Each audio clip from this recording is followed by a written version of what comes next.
y a eu bel et bien perturbation de transport dans la capitale au rond-point ESO sur la route de l'université. Le véhicule de la police ont servi les déplacements de la population.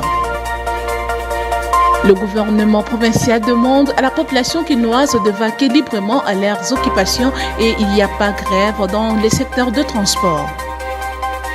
Le parti lumumbiste unifié, Didier Mazenga, annonce son adhésion à l'initiative de la réforme constitutionnelle.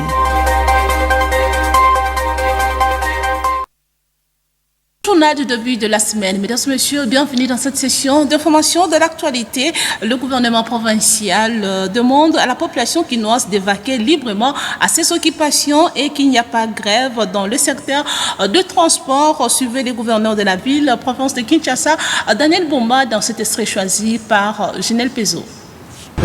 Au fait, il y a si peu, nous avons publié l'arrêté portant grille tarifaire du transport en commun à Kinshasa. Et pour avoir cette grille tarifaire, ça se fait toujours de commun encore en commission. L'association de chauffeurs, les usagers de ce secteur-là, et nous, la ville de Kinshasa. C'est une décision qui ne se prend pas de manière unilatérale. C'est une décision qui est concertée par tous les parties prenantes. Alors, nous avons observé aussi une tentative de rébellion ou de troubles de quiétude dans la ville de Kinshasa. La ville de Kinshasa, nous devons rappeler que c'est près de 60% des personnes qui prennent le transport en commun. Donc nous n'allons pas permettre qu'il y ait cette menace-là. Et alors nous pensons que les personnes qui s'évertuent à faire ces tentatives, ce sont des personnes non autrement identifiées, qui ne font pas partie du groupe formel de ce secteur-là. Et nous les mettons en garde. Si tout chauffeur ne veut pas travailler demain, qu'il ne s'évertue pas à empêcher les autres à travailler.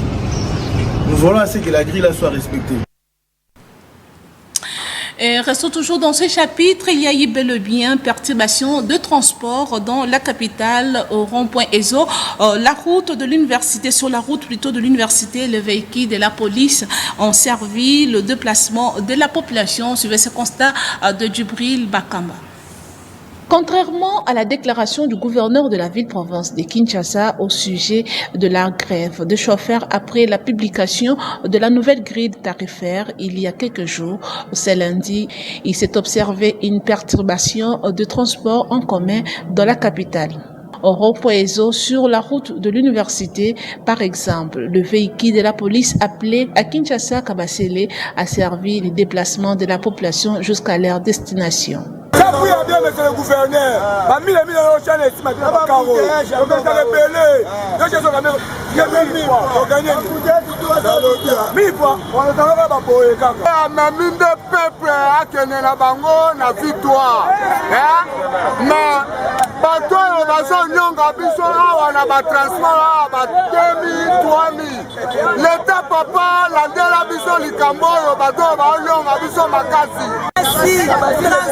Pasi tozoke makolo kasi nzambe asungi vraiment mutuka na biso penza ya Congo amemi bato fele. Pour rappel, le conducteur ne juge que sur la révision de cette grille tarifaire. Réagissant sur la hausse et la variation de prix de transport dans la ville de Kinshasa, Junior Ifoli, chercheur au transport et expert sur la protection des prix officiels de transport, appelle le gouvernement provincial et le parti prenante sur une table de négociation. Il est joint au téléphone par la rédaction. Suivez. Que le gouvernement provincial puisse rappeler nous, experts, moi personnellement, afin que nous puissions réfléchir, cogiter.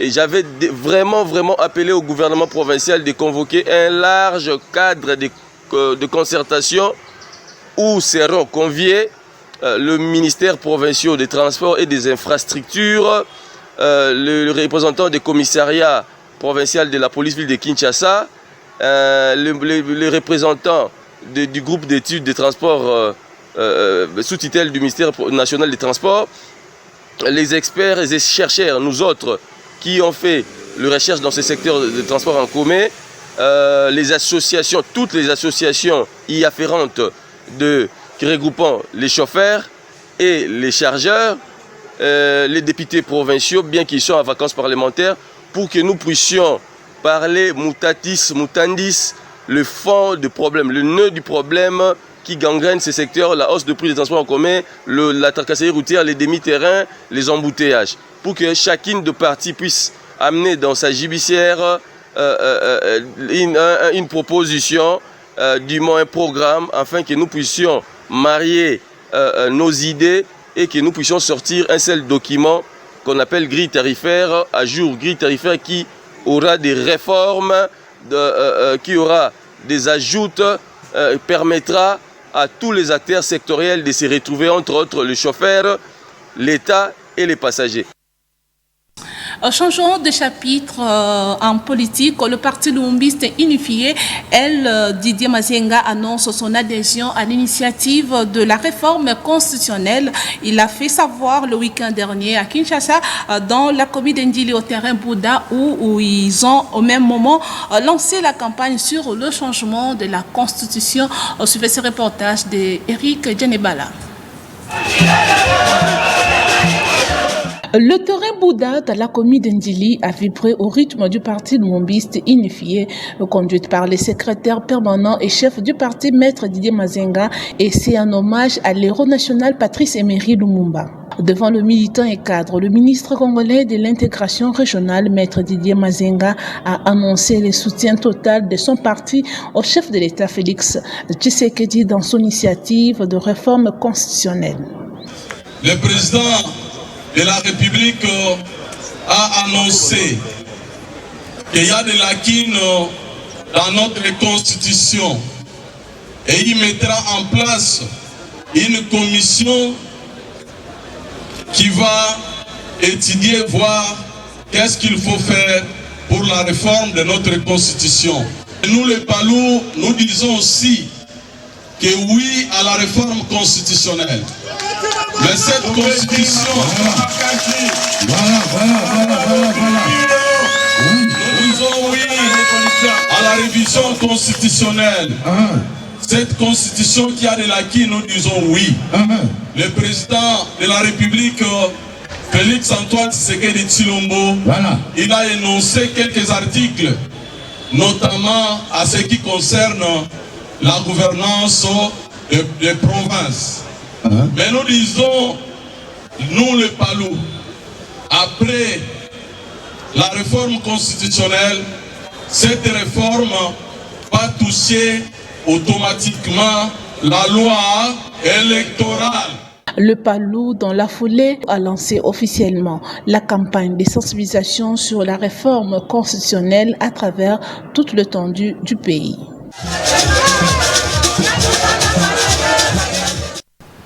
Autre chose, le caucus de députés nationaux de la circonscription de la Tchangou a échangé avec le directeur général de l'ASNEL. La problématique de desserte en électricité dans le district de la Tchangou était au menu de cette rencontre qui s'est tenue à Tchangou, à Nganayala. Suivez l'honorable Chibalabala au micro de Guilhem Ayamba pour le compte rendu.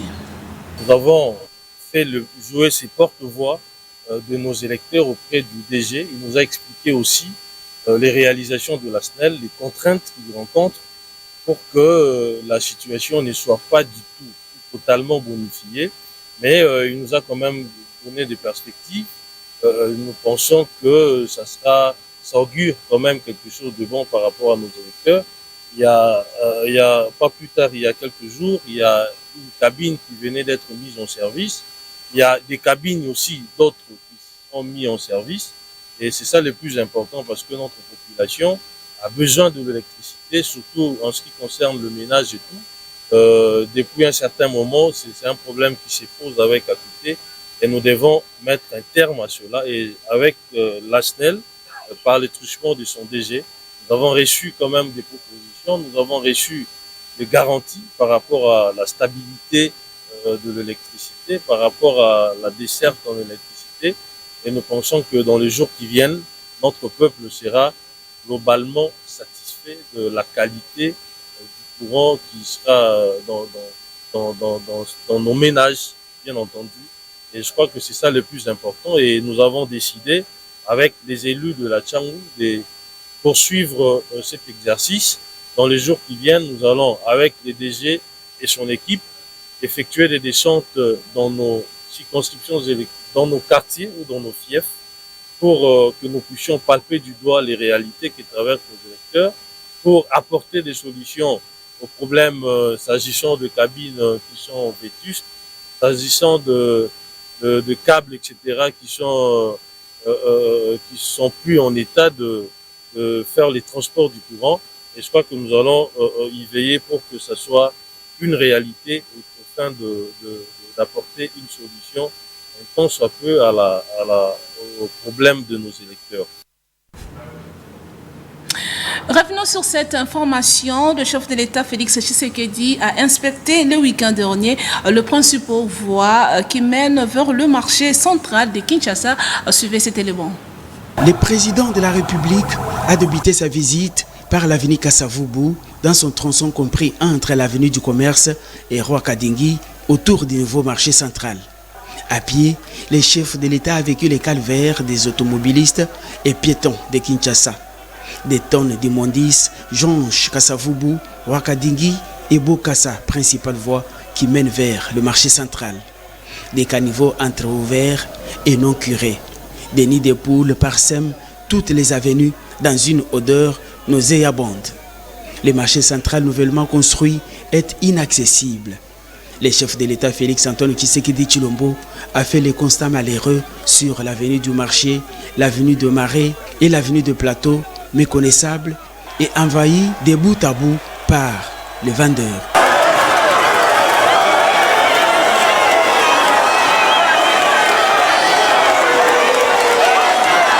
Il en est de même de toutes les autres voies secondaires d'accès au centre-ville et au marché central, notamment Kasavubu, Kabambare, Itaga, Croix-Rouge, Wangata et même Sendou. Encouragé par la population, le président de la République a vu de ses propres yeux cette saleté et a échangé avec la population.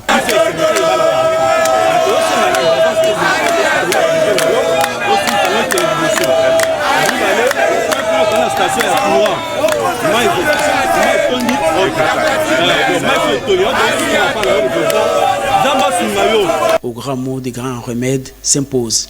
Le président Tshisekedi est déterminé à faire changer cette situation et redorer l'image de cette partie du centre-ville. Des gros moyens seront déployés pour ouvrir toutes ces avenues et démanteler les marchés pirates. Et une fois ces routes opérationnelles, le boulevard du 30 juin sera désengorgé et la circulation deviendra fluide. Parmi les solutions envisagées figurent aussi les redimensionnements des caniveaux et la réorganisation du réseau d'évacuation des eaux. Toutes les constructions sur les caniveaux seront détruites et ces quartiers doivent refléter l'image du centre-ville. La visite surprise du chef de l'État a été bien appréciée par la population qui a vivement ovationné et encouragé les chefs de l'État à prendre des mesures salvatrices pour le bien-être de tous. Présent dans cette tournée, le gouverneur de la ville de Kinshasa, Daniel Bumba, en a profité pour présenter au chef de l'État les projets d'infrastructures routières en cours de réalisation dans la capitale. Il s'agissait de l'inspection du chef de l'État dans le principal voie qui mène vers le marché central de Kinshasa. Quittons la capitale, direction la province de l'Ituri. Les réactions fusent de partout dans la province, appelant ainsi à la mobilisation pour l'adhésion de groupes armés dans le processus de pacification de cette province après la reddition de certains membres du groupe armé Zaïre. Suivez le détail.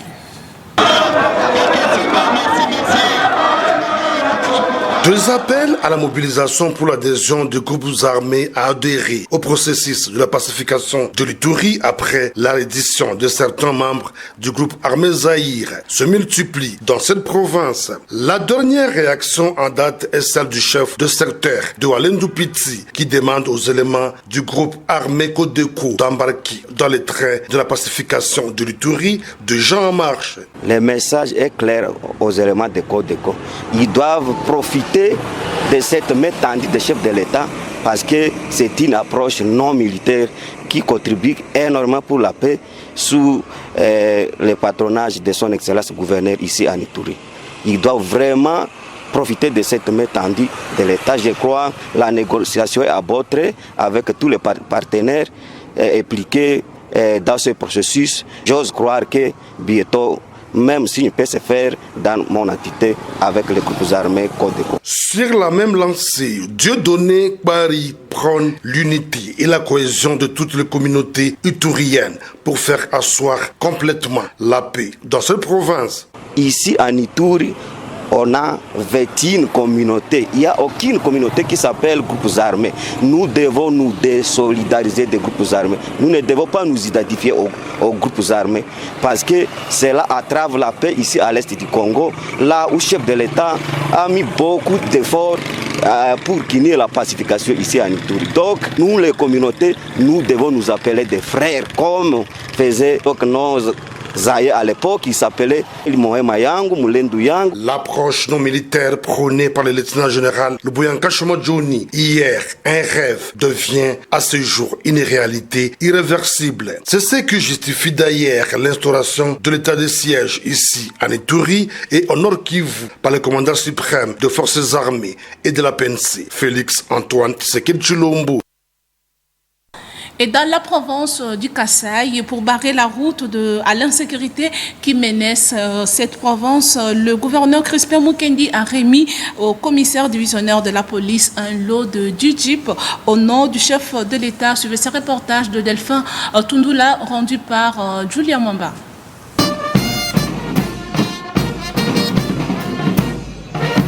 Au cours de cette cérémonie, le gouverneur du Kasaï, Crispin Mukendi, a remis un lot de 10 jeeps pimpants neufs au commissaire divisionnaire adjoint de la police, le général Silvano Kasongo. Prenant la parole pour la circonstance, le général Silvano Kasongo a rendu hommage au chef de l'État pour sa promesse faite lors de son passage au Kasaï au mois de décembre dernier. Au nom du commissariat provincial de la police du Kasaï, je tiens à exprimer ma gratitude la plus sincère à son Excellence, M. Félix Antoine Tshisekedi Tshilombo, président de la République, commandant suprême des forces armées de la République démocratique du Congo et de la police nationale congolaise, pour son engagement indéfectible envers la sécurité et le bien-être de notre province. La concrétisation de sa promesse lors de son récent voyage d'itinérance en nous dotant de véhicules opérationnels témoigne de sa détermination à renforcer nos capacités d'intervention. J'adresse également mes remerciements chaleureux à son Excellence, Monsieur le gouverneur de province, pour son rôle crucial dans la remise officielle de ces véhicules à notre force de police. Grâce à cette initiative, nous serons en mesure de répondre et plus efficacement aux besoins de sécurité de nos concitoyens. À travers cette dotation de Jeep, la police va barrer la route à toute forme de criminalité au Kasaï.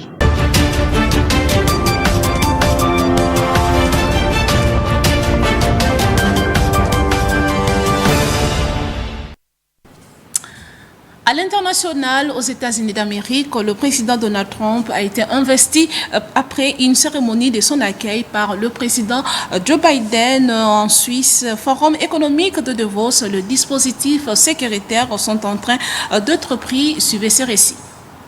Et nous sommes de retour un peu plus tôt que prévu puisque regardez, l'image nous parvient en direct, le face-à-face entre le président qui arrive et celui qui part, Donald Trump face à Joe Biden. Joe Biden qui l'accueille une dernière fois sur le perron de la Maison Blanche avec Jill Biden et Melania Trump. L'image qui restera dans l'histoire de deux présidents aux visions, aux antipodes, deux présidents qui se détestent et qui se serrent la main. Ah non.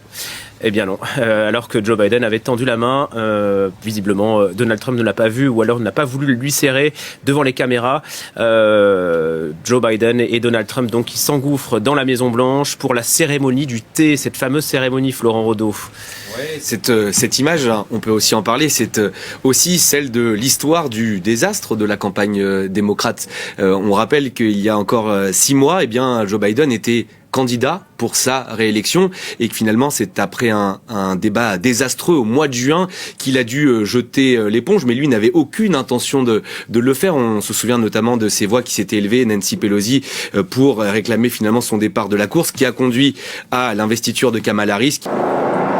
Sous le soleil des Grisons, c'est une véritable forteresse qui se met en place depuis plusieurs jours, Davos. Barricades, surveillance, interdiction de survol 24 heures sur 24. Tous les corps de police de Suisse sont engagés sur place et près de 5000 militaires à disposition. La majeure partie sont ici au Grison, mais on a aussi des militaires répartis dans quasi toute la Suisse, notamment les forces aériennes et le commando cyber. Chef d'État, leader économique, près de 3000 invités. Parmi eux, une centaine bénéficient du statut de haute protection de la Confédération. Certains seront héliportés sur place par l'armée. Présents notamment le président ukrainien Volodymyr Zelensky, le président argentin Javier Milei et la présidente de la Commission européenne Ursula von der Leyen. Invité hors norme, dispositif sécuritaire hors norme. Il a été adapté à la situation géopolitique mondiale, des conflits armés qui représentent une nouvelle menace. Nous avons constamment renforcé le dispositif depuis le 11 septembre. On n'anticipe plus uniquement les petits groupes ou les actes isolés, mais on prévoit aussi des scénarios d'attaque de plus grande ampleur. Une menace terroriste prise au sérieux, la police cite notamment le récent attentat du marché de Noël de Magdebourg en Allemagne comme un signal préoccupant. L'armée se dit prête à défendre Davos, 52 km de barrières entourant la station, 650 km de routes provisoires déployées et 600 véhicules seront mobilisés sur place. La commune a tout de même autorisé les manifestations, à commencer par la traditionnelle marche de protestation contre le Forum économique mondial ce week-end. Parlons sport. Dans ce journal, Ligue de champions de la CAF, le TP Mazembe et l'AC Maniema-Union quittent la compétition par une petite porte à l'issue de la dernière journée de phase de poule. Suivez ces commentaires de Merdi Luzolo. Fin d'aventure pour l'AC Maniema-Union en CAF Champions League, entrée en visage des novices. Les Kambelembele sortent en phase à la quai du groupe. Logé dans un groupe très compliqué à jouer avec de clubs renommés notamment FAR Rabat, Raja Casablanca, Mamelodi Sundowns, le club congolais n'a pas pu gagner le moindre match à l'extérieur comme à domicile. Un exercice de grande taille pour les hommes de Papi Kimoto qui, pour leur première fois, n'ont fait mieux que prendre 3 points sur 18 points possibles. Tel est le cas du TP Mazembe après avoir lavé son honneur en battant Al Hilal de Jean-Florent Ibengue sur la mise des 4-0. Le TP Mazembe est éliminé de la compétition avec 5 points et dernier du groupe A. Bouclons ce journal par cette information. Dans le cadre des éliminatoires du mondial U17, le Léopard de la République démocratique du Congo ont eu raison de Nigérienne sur le score de 2-0 et passe au second tour. Suivez encore une fois ces commentaires de Merdi Luzolo. Les Léopards dames U17 de la République démocratique du Congo se sont imposés devant l'équipe nationale nigérienne de la même catégorie sur une note de 2-0 le dimanche 19 janvier à Niamey, capitale du Niger, et c'était dans le cadre du match retour des éliminatoires de la Coupe du Monde U17 2025. Les Léopards dames ont abordé cette rencontre avec confiance en maintenant leur adversaire dans la moitié de terrain durant toute la première mi-temps. Dès la 15e minute, Grâce Aïcha ouvre le score pour la République démocratique du Congo et permet à ses coéquipières de mener au score aux premiers instants de la rencontre. Après avoir intensifié les attaques, les Léopards alourdissent le score à 10 minutes de la pause par Esther Echma. Notons que le Léopard cadette enregistre ainsi leur deuxième succès après l'entrée surprenante à Kinshasa qu'elles avaient battu le Nigérien sur le même score de 2-0 qui permet au Léopard dames de se qualifier pour le second tour et affronte le Béninoise en mars prochain. C'est la fin de ce journal. Merci de l'avoir suivi. Mais avant de nous quitter, place au rappel des principaux titres.